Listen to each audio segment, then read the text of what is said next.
Hello दोस्तों, कैसे हो आप सभी। स्वागत है इस नई वीडियो में जो कि 10th क्लास साइंस चैप्टर 4 से एक्सरसाइज का क्वेश्चन नंबर 9। एक्सरसाइज का क्वेश्चन नंबर 9। अब 9 में क्वेश्चन क्या है कि वाई आर कार्बन, जो कार्बन होता है एंड इट्स कंपाउंड, इसके यौगिक।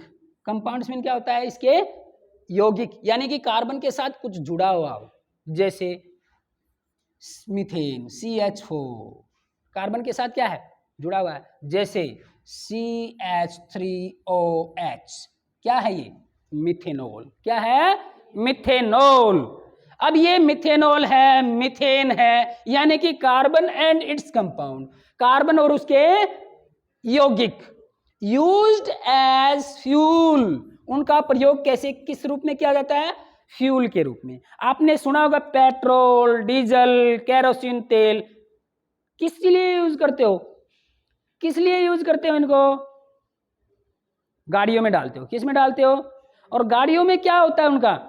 पहले दहन होता है, पहले वो जलते हैं, धुआं तभी तो निकलता है, और जलने से ही ऊर्जा मिलती है। तो उनके अंदर जितने भी आपके पेट्रोल हैं, डीजल है, केरोसिन है, उसमें कार्बन के कंपाउंड ही होते हैं। क्या होते हैं?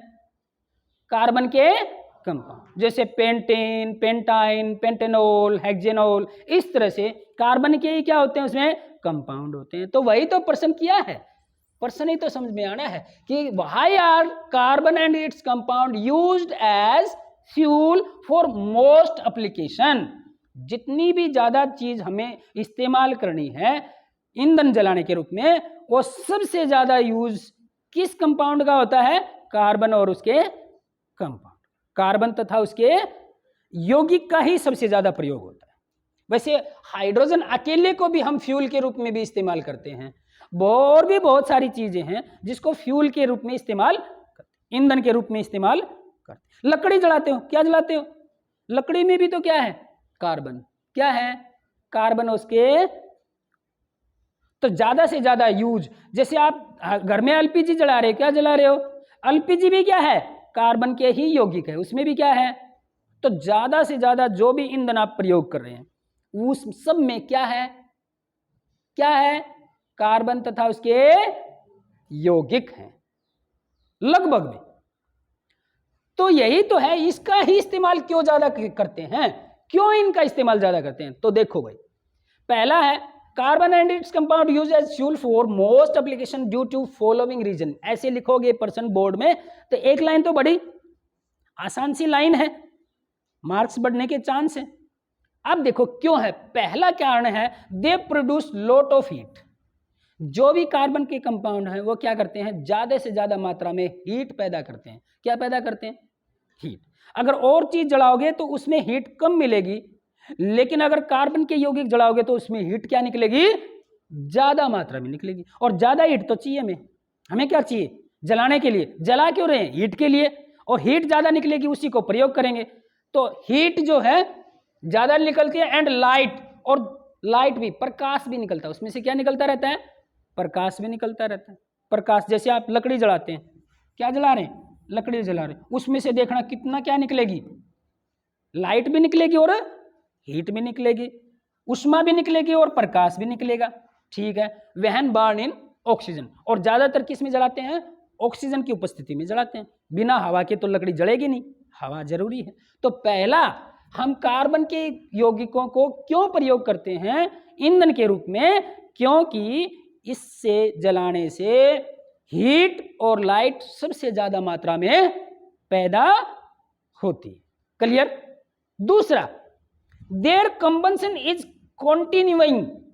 इनका जो कंबंशन है, दहन है, वो लगातार होता रहेगा। क्या होता रहेगा? लगातार। यानी कि जैसे हम कोई चीज जला रहे हैं तो यहां भी जलना शुरू किया, फिर जलता जाएगा, चलता जाएगा, जलता जाएगा। ऐसा नहीं है कि एक बार, जैसे हाइड्रोजन गैस है, हमने देखी थी, एक बार फटाक दे से जल्दी से जल गई, दोबारा क्या हुआ? और हाइड्रोजन आएगी तब जलेगी। यानी कि पहले पूरी जलेगी, फिर जलेगी, फिर जलेगी, फिर जलेगी, और बीच बीच में रुक रुक के जलेगी। लेकिन कार्बन के यौगिकों का जो दहन है वो क्या होता जाएगा? कॉन्टिन्यूइंग रहता है। क्या रहता है? जो जो उसको कार्बन कंपाउंड मिलते जाएंगे वो जलते जाएंगे, जलते जाएंगे, जलते जाएंगे, बीच में वो रुकते नहीं है, जब तक हम उसको रोक ना दें। ठीक, आगे तीसरा क्या है? दे burn completely and not produce smoke और रेजिड्यू।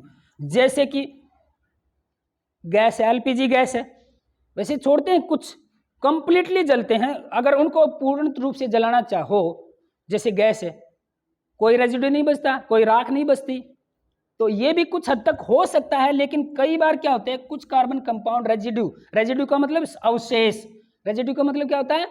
अवशेष, या देसी भाषा में बोले तो राख। राख जो है कुछ कार्बन यौगिक छोड़ते हैं, कुछ कार्बन यौगिक नहीं छोड़ते। अगर प्योर कार्बन यौगिक है, क्या है? प्योर, जिसके अंदर और कुछ नहीं है, केवल क्या है? कार्बन तथा उसके यौगिक हैं, तो वो कोई राख नहीं छोड़ेगा। ठीक, तो यही तो है कि दे burn completely and not produce smoke, धुआं या राख वो नहीं छोड़ दे, अगर प्योर रूप से क्या है? कार्बन के यौगिक उसके अंदर हैं तो। ठीक है, ये भी हो गया। इसीलिए तो हम किसका इस्तेमाल कर रहे हैं? कार्बन के कंपाउंड का। यही तो बात कर रहे हैं। क्यों? अगला क्या है? Their calorific value is high. अब एक नया शब्द आया है, क्लोरिफिक वैल्यू। क्लोरिफिक वैल्यू क्या होती है? प्रति इकाई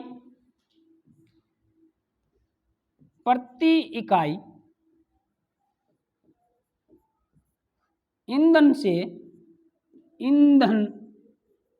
से प्राप्त ऊष्मा। इंग्लिश में बोलेंगे पर यूनिट फ्यूल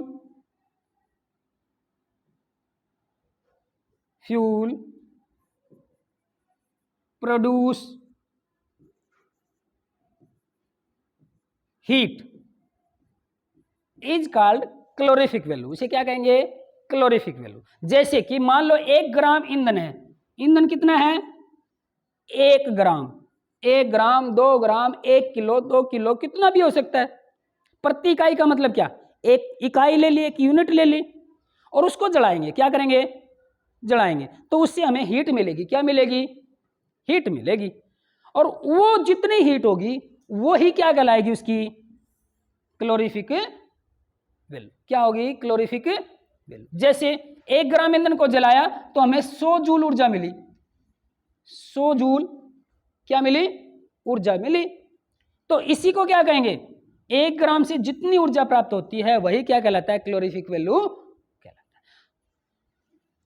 तो इसका मतलब क्या है कि जो कार्बन कंपाउंड है उनकी क्लोरिफिक वैल्यू भी क्या होती है? ज्यादा होती है। यानी कि थोड़ा सा ईंधन लेंगे तो उससे हीट क्या मिलेगी? बहुत ज्यादा मात्रा में मिलेगी। इसीलिए हम किसका इस्तेमाल करते हैं? कार्बन और उसके यौगिकों का इस्तेमाल। फिर देखेंगे प्रश्न क्या है कि कार्बन के यौगिकों का प्रयोग ईंधन के रूप में क्यों किया जाता है? क्यों किया जाता है? क्योंकि वो हीट भी ज्यादा छोड़ते हैं, लाइट भी ज्यादा छोड़ते हैं, जल्दी लगातार दहन होता रहता है, पूरी तरह से जलते हैं, कोई राख या धुआं नहीं छोड़ते, और साथ साथ उसकी क्लोरिफिक वैल्यू भी क्या होती है? ज्यादा होती है। समझ में आया? आया कि नहीं आया? फिर बोलेंगे पीछे पीछे या रहने दे? बोलना है? चलो।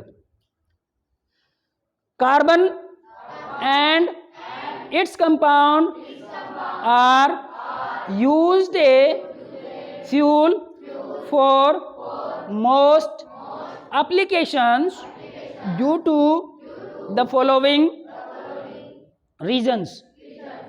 Number 1, they produce a lot of heat and light when burn in oxygen. Their combustion is continuing.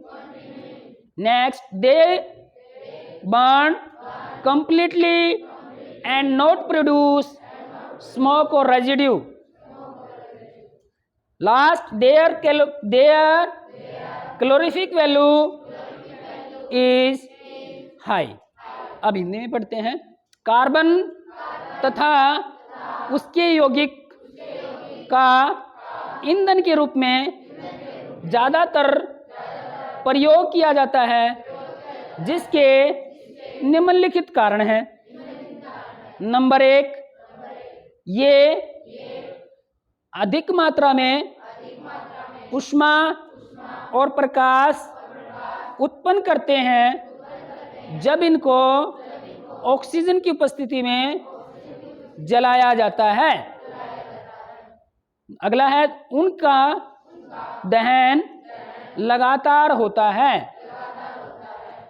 अगला है, ये पूर्ण रूप से जलते हैं तथा कोई भी धुआं या अवशेष नहीं छोड़ते।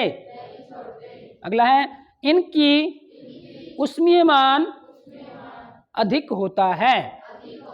तो इस प्रकार हमने इस क्वेश्चन को अच्छे से किया। फिर भी ना समझ में आए तो कमेंट बॉक्स में लिख के बता दें। और अगली वीडियो प्राप्त करने के लिए जिसने भी सब्सक्राइब नहीं किया है या तो कर लो, और नहीं कर रहे तो जबरदस्ती करवा दो, क्योंकि सब्सक्राइब तो करना पड़ेगा भाई, सीधी सी बात है, बहुत मेहनत लगती है। ठीक है ना। तो इस वीडियो के लिए धन्यवाद। अगली वीडियो में फिर उपस्थित हो।